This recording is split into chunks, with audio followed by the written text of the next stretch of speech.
Bedas, apa kabar kalian? Semoga baik-baik saja ya. Kita tahu ini semakin hari semakin tegang ya dengan hubungan Malaysia dan Indonesia. Terima kasih yang klik video ini dan terima kasih juga mendukung. Semoga apa yang kita usahakan hari ini, apa yang saya lanjutkan untuk orang-orang tersayang, semoga diberkahi, semoga dilancarkan. Amin ya rabbal alamin. Dan suka saya ingatkan juga ya, konten saya ini, channel saya ini natural ya, tidak ada namanya mau nyakitin mana-mana negara. Video hanyalah konten, semoga mereka akan menerimanya dengan hati yang terbuka dan kita sama-sama berikan pendapat ya di kolom komentar.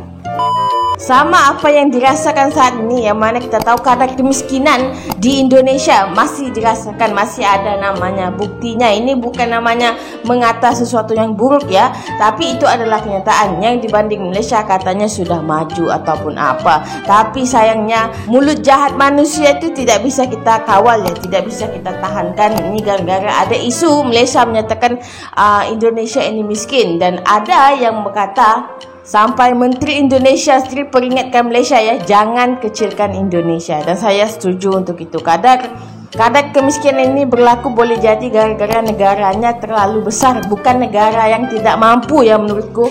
Jadi ada dua aspek yang berbeda daripada channel The Wonder ini. Menteri Indonesia peringatkan Malaysia jangan kecilkan Indonesia. Saya tahu konten ini bakal ada yang emosi, bakal ada yang marah-marah. Ini jujur hanya konten semata-mata ya.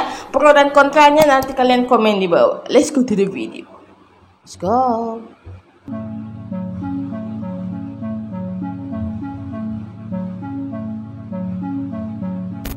Saya sedih kalau selalu dikecilkan Indonesia dibandingkan Malaysia. Malaysia itu negara kecil dibanding kita. Kita ini negara besar. Maaf, bukan kita hebat. Setelah 40 tahun kita terima. Dah bukan senang dengan melambung macam tu. Orang nak makan apa? Tanya pada sama keluar. Dia tak ada makan. Di hadapan parlemen, Menteri Pertanian Amran menunjukkan ketegasan luar biasa. Ia tidak terima Indonesia diremehkan, apalagi oleh Malaysia.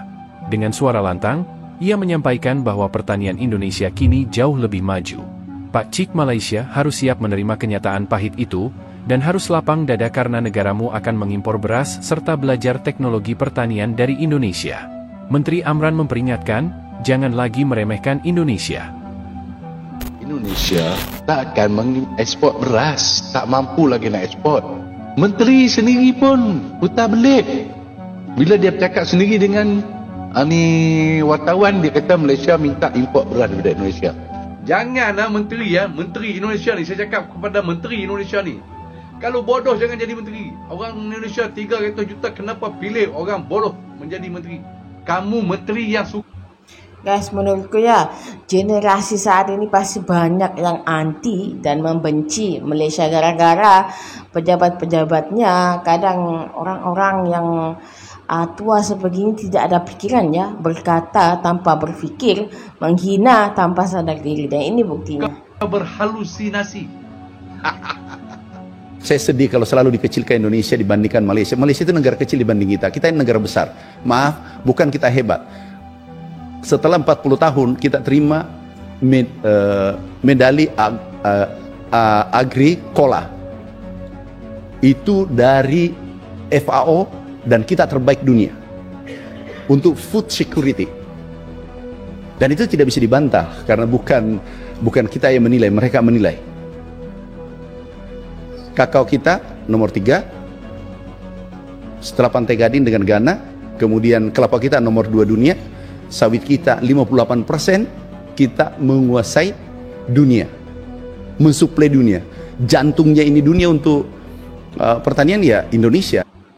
Tuh, jantungnya dunia adalah pertanian Indonesia. Mungkin ada yang salah mengertikan bahwa Indonesia ini tidak ada apa-apanya kalau dibanding dengan Malaysia ya. Tapi menurutku kalau namanya kadar ekonomi yang sangat besar itu yang menyumbangkan adalah Indonesia. Dan kalau kita tengok sendiri, Indonesia saat ini ya paling banyak diminta sama negara-negara besar. Paling banyak Indonesia menyediakan beras-beras, jagung ataupun gandum. Aku bayangkan ya betapa hebatnya Indonesia pada 20 tahun ataupun 30 tahun akan datang. Berhasil. Jadi jangan mengatakan bahwa tidak ada yang jadi. Itu kurang bagus untuk media, kurang bagus untuk Indonesia. Dibandingkan lagi dengan Malaysia yang punya kakao mungkin 10 hektar, nggak bisa dibandingkan Indonesia. Kita ini negara besar. Cukup memang haproknya. Mau tak tahu lah, ni aku seorang tau. Ramai lagi yang duk menunggu di luar sana. Yang merungut macam-macam. Mau sebut pasal harga beras lah. Orang susah, orang tambah susah. Bukan semua orang gaji RM78,000 sebulan. Orang yang tak ada bergaji, yang mencari hari-hari duit pagi, makan pagi, petang-petang ni bercerita. Kalau dah beras naik, orang melambung macam tu. Orang nak makan apa? Tahi pada tak mau keluar. Dia tak ada makan. Makan tahi pada tak boleh. Cakap sedap mulut koma je bercakap. Mungkin banyak yang tidak mengerti ya sama ibu-ibu yang berkata tadi, yang lagi ngomong katanya dia juga emosi ya gara-gara beras terlalu mahal, apalagi beras import, sedangkan beras lokal saja dinaikin harganya. Jadi warga sendiri makan apa ya kalau semua itu dimahalin? Weh bos, apa cerita? Beras apa naik? Semua beras naik. Apa naik berapa ringgit? 35.50. Apa beras apa yang naik? Jati lagi beras apa? Semua beras. Semua beras. 10 kilo RM7. You yang naikkan mandai-mandai ke ataupun kilang? Saya suka pandai lah, barang saya lah. Barang saya suka naik-naik lah. Dulu barang you jual.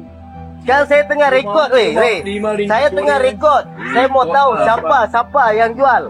Semua orang itu jual. kilang korang dengar kan? Ini masjid sekarang RM40 10 kilo. Gila bak. Subhanallah. Gila tak gila weh?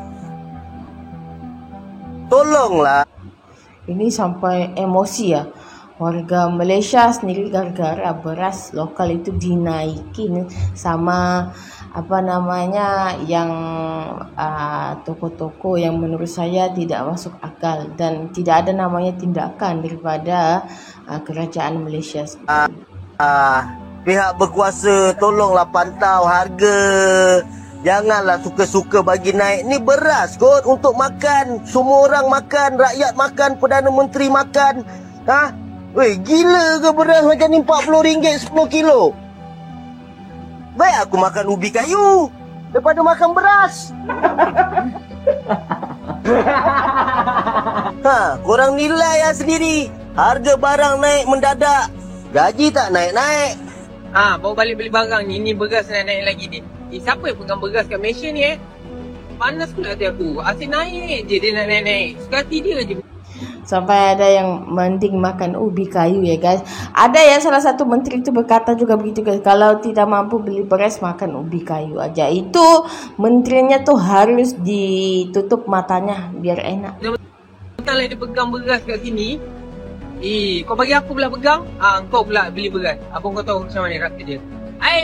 Speaker Dewan Rakyat Johari Abdul mencadangkan rakyat menggantikan nasi dengan sumber karbohidrat lain seperti ubi kayu. Sementara menunggu isu bekalan beras putih tempatan selesai.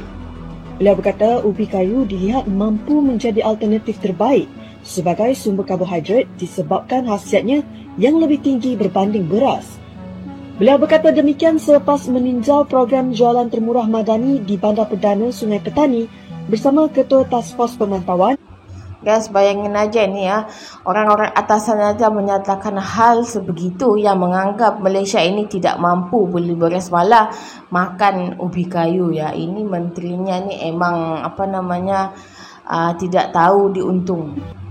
Majlis Tindakan Sara Hidup Negara, Syed Abu Husin Hafiz, Syed Abdul Fasal. Katanya lagi langkah itu boleh menyelamatkan rakyat daripada terbelenggu dengan isu beras melanda negara. Indonesia contohnya. Menteri Pertanian dia diberi tempoh 3 tahun oleh Presiden untuk membuat regulasi pertanian. Dan sekarang ini Indonesia sudah ada 7 jenis makanan yang self-efficiency, yang tidak lagi bergantung dengan negara luar.